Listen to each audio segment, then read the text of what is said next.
A ver, esto es... ¡Ay, es un Magical Girls! Bueno, son solo 26 capítulos. ¿Qué carajo? ¿Qué carajo?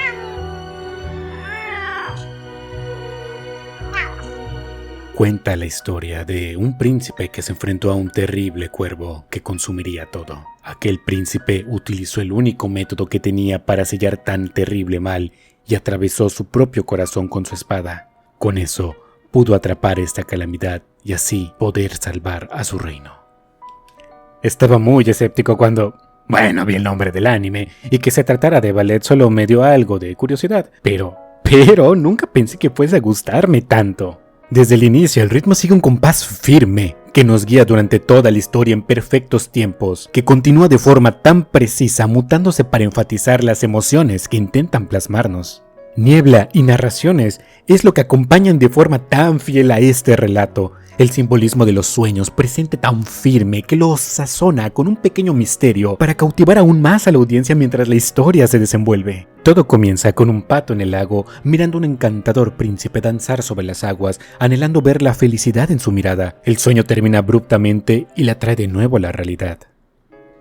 Lo más fácil de resaltar es esta esencia teatral que tiene en todos los aspectos. Una historia que tiene como temática la danza clásica del ballet y que nos acompaña con bellas sinfonías que ahora son un gran legado de la humanidad. Pero no crean que usa todos estos elementos clásicos solamente por temática.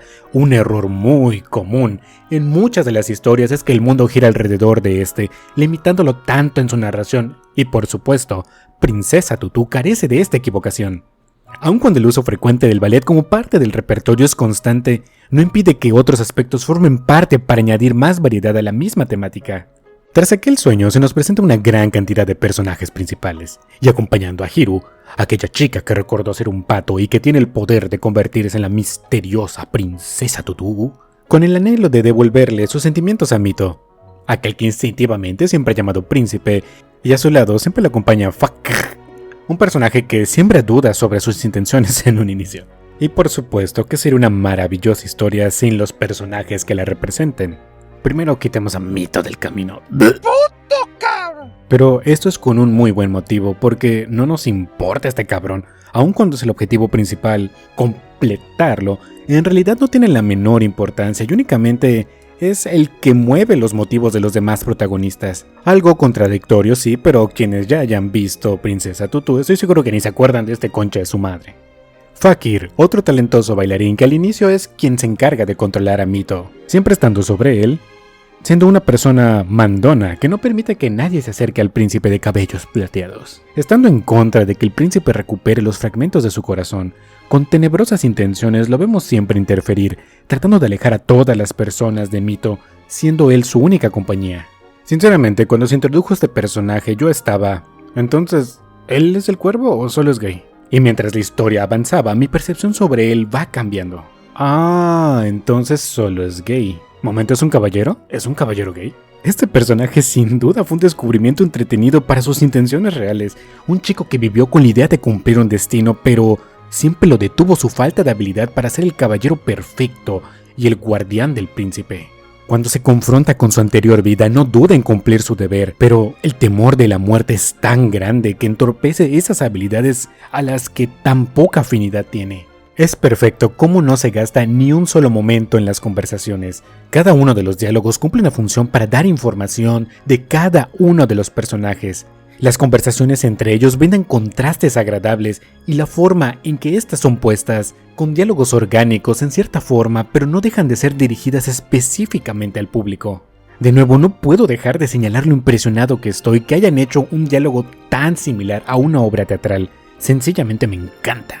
Y todo esto está más claro cuando Ahiru habla con sus dos amigas, Pike y Lily, cuyas conversaciones suelen rondar sobre la protagonista, que para mí estas dos son representaciones de la conciencia de Ahiru, donde Pike suele hablar de las cosas que debe mejorar, siendo ella casi su voz de la responsabilidad sobre sus deberes, mientras que Lily, aunque sirve como un escape cómico al querer ver a Ahiru fracasar, siempre deseándole lo peor, hace un gran contraste con Pike, siendo Lily la representación de los temores y dudas que acosan a la chica pato. Aquella chica que se vio afectada por aquellos extraños dones de Drosselmayer, olvidando su humilde origen como pato, y que él le dio el poder para reunir los fragmentos del corazón del príncipe. Durante todo el trayecto se nos muestra esa intención amorosa que tiene con Mito, pero jamás se muestra enojada o celosa, cuando él todo su tiempo se la pasa al lado de Rue, esta misteriosa y delicada muchacha que cautiva a todos con sus habilidades en danza y su actitud tan serena como afilada. A lo mucho, Ahiru muestra tristeza de al verlos juntos, pero conforme la historia avanza, este sentimiento de amor parece quedar en segundo plano. Las emociones que abruman a nuestra protagonista suelen ser más de preocupación, dudas. Y mientras más ella se entera de estos cuentos, descubre una realidad inevitable. La princesa Tutu, que aparece en los cuentos de Drosselmayer, desaparece al final cuando se revelan sus sentimientos por el príncipe. Este es un punto muy importante, pero no por la razón que está establecida. Pero volveremos a él muy pronto. Y por último, pero igual de importante, es Rue. En realidad es difícil catalogarla como una rival. Fue más la aspiración de Ahiru al ser Rue una muchacha bella con un gran talento para el ballet, con una actitud tan sofisticada y tranquila, a la vez que dominante, pero sobre todo, segura de sí misma. Todos hablan de su belleza y de su talento. Todos admiran a esta chica y, bueno, en realidad, cuando escuchaba esto, por un segundo pensé que me iba a cagar este personaje. Pero todo lo contrario. Aun cuando sabe que todas se mojan por Mito, ella es segura de que él le pertenece solamente a ella. Nunca vi una actitud que me pudiera desagradar y, conforme la historia avanza, más conocemos de ella, obviamente. Y mientras la princesa Tutu comienza a reunir las emociones del príncipe, comienza a crecer la inconformidad de Rue sobre Mito. Comienza a verse más irritada y molesta, confrontándolo por esa forma tan extraña de actuar, hasta que ella misma tiene una revelación cuando recuerda que es la hija de aquel cuervo de la historia. Lentamente, con cada capítulo que va pasando, la vemos caer en desesperación, comenzando a abrazar más este lado malévolo que late en ella debido a su familia, siempre recordando que es hija de un cuervo y nadie la amaría jamás. Fiel sirviente de este mal al que teme, aquel que le prometió que el príncipe solo la amaría a ella, tomando la identidad entregada por su padre de la princesa Princess Cruel, la mera que sigue las órdenes de su padre para liberarlo, y así poder quedarse con el príncipe Mito sin corazón, el cual solamente la podrá amar a ella, detestando ver en él esas emociones que tanto ha evitado, que tanto la han hecho sufrir. Este mundo se decora con la gran variedad de personajes que tiene, desde los extras que comienzan a variar en formas y tamaños, hasta aquellos que solo tuvieron una aparición en los episodios. Aun cuando dichos personajes adicionales aparecen para llenar el mundo, de nuevo, este sentimiento teatral persiste al momento de los conflictos o los enfrentamientos, siendo recalcado con más fuerza cuando los reflectores se enfocan a las figuras principales y los escenarios se mutan para acompañar, mas no distraer, de las palabras de los personajes principales. La música suele presentarse en los mejores momentos para acompañar de forma tan precisa el ritmo de la tensión, bañando en sentimientos de forma tan sincronizada junto con las actuaciones de los personajes. Dos narradores son los que nos dan detalles de la historia, la primera en una voz femenina contando partes de un cuento con sencillas ilustraciones en tinta, para dar ligeras pizcas de contexto en el transcurso de esta misma historia, así como dar un breve detalle de la temática de cada capítulo. Mientras que la voz masculina pertenece a Drosselmayer, un enigmático personaje que al inicio se plantea prácticamente como el que controla el flujo de la historia misma, y acompaña momentos claves con comentarios para los espectadores, dando tal vez comentarios redundantes que reflejan su emoción en ciertos momentos. Es una historia muy diferente, original y hasta cierto punto muy sorprendente. Esta narración que se desenvuelve tan naturalmente y los cautivadores que son los elementos teatrales. También he de admitir que genuinamente me dejó con muchas dudas cuando comenzaba a verlo. Las intenciones de varios de los personajes no están claras y eso fue una agradable parte de este viaje. Drosselmayer desde el inicio ha estado insistiendo con crear una dramática historia que pueda cumplir con su capricho. Y desde los primeros momentos hace imparables menciones de lo trágica que será esta trama. En efecto, fue devastadora. Pero también fue conmovedora, reveladora y que nos confronta con nuestra propia realidad. Todo parece ser planteado de forma muy sencilla cuando el objetivo está muy claro: conseguir todos los fragmentos del corazón del príncipe. ¡Fácil! Y mientras más nos adentramos en los capítulos, se muestran aspectos de nuestra naturaleza con los que cualquiera pudiera sentirse identificado.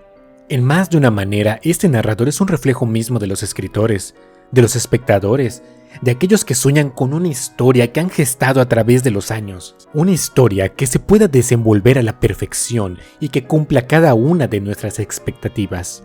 De cómo existe esa hambre eterna de consumir historias dramáticas donde la tranquilidad y cordura de los protagonistas son devoradas por escenarios tan funestos.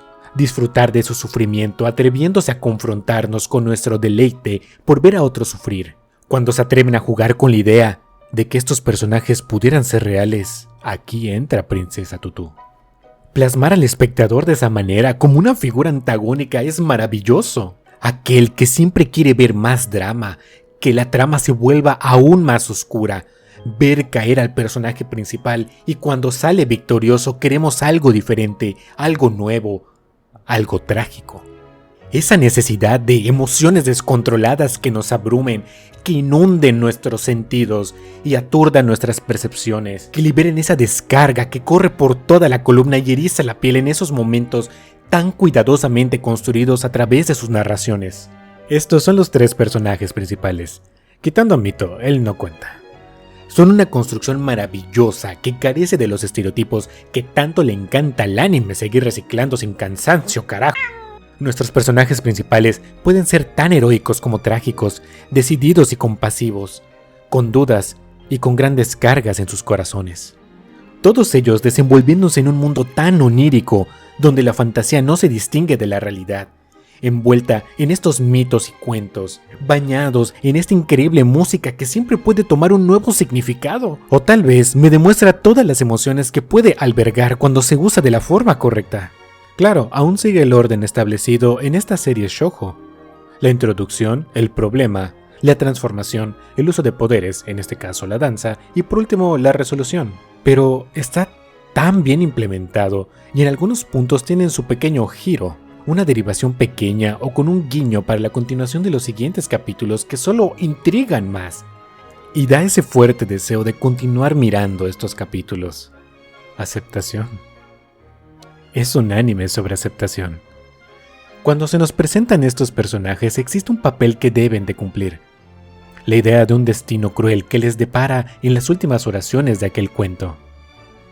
Durante el transcurso del mismo, poco a poco vemos la decadencia de esa idea, de cómo el amor se desvanece mientras que en otros nace, cómo los anhelos crecen mientras que los temores reptan a su lado, la negación que los arrastró a tanto sufrimiento, esa negación que estuvo a punto de condenar esa historia a repetirse de nuevo y así nuevamente. Pero esta negación al inmutable destino traía un gran sufrimiento a todas las personas que eran ajenas al cuento, viéndose obligados a vivir en una realidad torcida por la eternidad, creyendo falsamente que la felicidad estaba en ese papel que interpretaban con tal devoción y cariño, aferrándose tanto a esa idea de esos personajes que alguna vez les impusieron.